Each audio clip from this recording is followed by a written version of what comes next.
Could this be Tiger's next stop? And what does it mean for the PGA? Not only if you're a fan of golf, but if you're familiar with the sporting world, even in the slightest, you would have heard of the name Tiger Woods. Tiger has gone on to achieve what many could only dream of within the sport, and has almost single-handedly changed the face of golf forever. A true legend in the game. In this video, we'll be discussing the likelihood of Tiger Woods signing a deal with LIV Golf, and the potential impact it would have on the PGA's viewership. Before we dive in, don't forget to hit the like button and subscribe so you don't miss out on any future content. So, who is and what is this organization creating all the headlines? LIV Golf is a professional golf tour that was founded back in 2021 and had its inaugural season in 2022, with its first showcase being held in London from the 9th to the 11th of June. As a side note, you may be interested to know that LIV refers to the Roman numerals for 54, the score if every hole on a par 72 course were birdied. The 54 also refers to the number of holes to be played at LIV events. A new golf tour to branch off and rival the PGA has been talked about for some years now, and early conversations surrounding what we know now as LIV Golf would start back in 2019. Shortly after these speculations, Jay Monahan,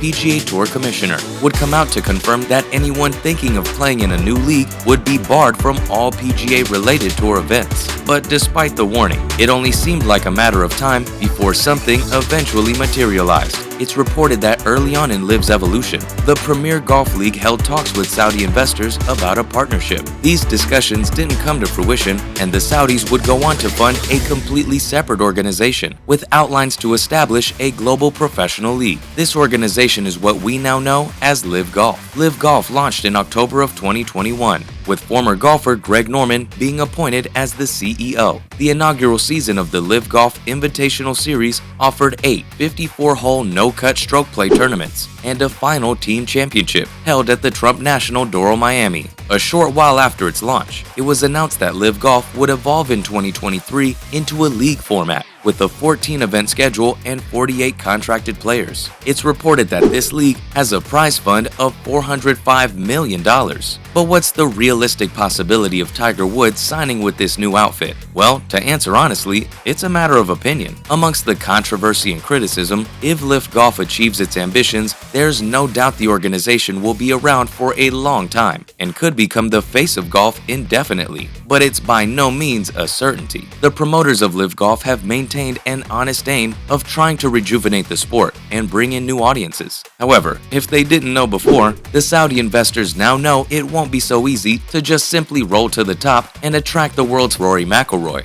Recently, the New York Times has managed to obtain several documents regarding the future of LIV Golf and what it must do in order to not only compete with the PGA Tour, but eventually have dominance over the game. One of the more significant documents laid out a formula for parameters regarding best and worst case scenarios for the business. If everything went to plan, LIV Golf would have to accomplish at least a projected revenue of $1.8 billion per year by 2028. On the other hand, if the company failed in attracting less than half of the world's top 12 players and the league became stuck in the startup phase of its evolution, the financial losses may be as great as $355 million. Although still early, as of today, LIV Golf has not met its targets and has only managed to secure a handful of names that hold real substance. When talking about most elite players, the most notable being American golfer Phil Mickelson. Even Mickelson's changeover didn't come without its critics. Mickelson himself stated the obvious problems and controversies surrounding the Saudis and LIV Golf. In an interview with American author Alan Shipnuck, Mickelson gave his thoughts on LIV Golf, quoting, "We know they have a horrible record on human rights. Why would I even consider it? Because it's a once-in-a-lifetime opportunity to reshape how the PGA Tour operates." The question Mickelson asked and the answers he gives will pose a common dilemma for any golfer who's offered a spot in the new organization. With the funding behind them, there's no doubt that LIV Golf has the potential to dominate the sport. And for many golfers, it won't be often they're posed with financial rewards as lucrative as LIV Golf is willing to offer. In order to get Mickelson on board, the company reportedly paid the American $200 million for his signature. However, it doesn't look made their stance in opposition to the new tour. Regarding Live Golf, Tiger Woods has previously said, "But what these players are doing for guaranteed money, what's the incentive to practice? What is the incentive to go out there and earn it in the dirt?" Following the comments made by Tiger, golfer Pat Perez, who has now moved over to Live, responded with, "The money heard. It's safe to say that Live Golf has divided golf as a whole within the last year or so, separating opinions from both players and fans alike. Even without the most elite standout names on their books, the company has managed to gain some lucrative broadcasting deals, one of the most notable being with global sports entertainment platform DAZN, and looked to be gaining some traction after an edgy start. But as per documents, the company's true success may just rest on one person's shoulders, Tiger Woods." According to the CEO Greg Norman, Liv did indeed offer Tiger Woods a vast amount of money to leave the PGA and make his move to the new outfit. That offer is said to be in the region of $700 to $800 million bucks, over triple what they offered Mickelson,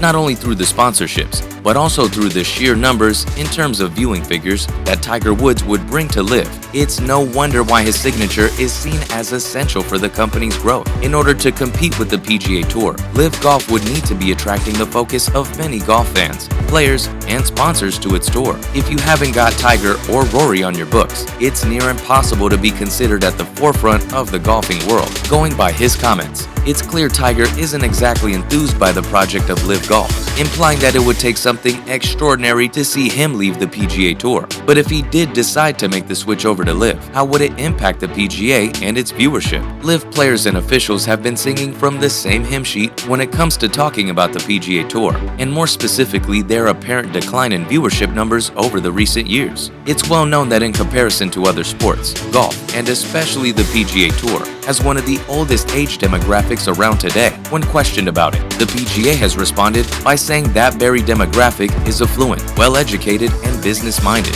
Many in the PGA Tour have said the age of the viewership is not the hindrance Live officials would make it out to be. In sports television, a younger audience usually means a better audience, as they seem to attract more advertisers and bring in bigger audiences. And this is certainly the take that Live Golf is going for. This is the main reason why they compress a full day's worth of matches into a 4 to 5 hour TV package, because younger fans want a quicker sporting experience. If we look into PGA Tour viewership since 2013, it shows that the audience on American TV networks such as CBS and NBC has remained fairly steady up until now. However, there is also a link between the commencement of Liv's first tournament back in June and viewership numbers on the PGA Tour declining 14% in audience viewership from the previous season. To say the PGA's viewership has not been impacted in the slightest by the arrival of Live Golf would go against what the numbers say. However, it isn't necessarily a straightforward trajectory of PGA numbers declining and Live numbers rising.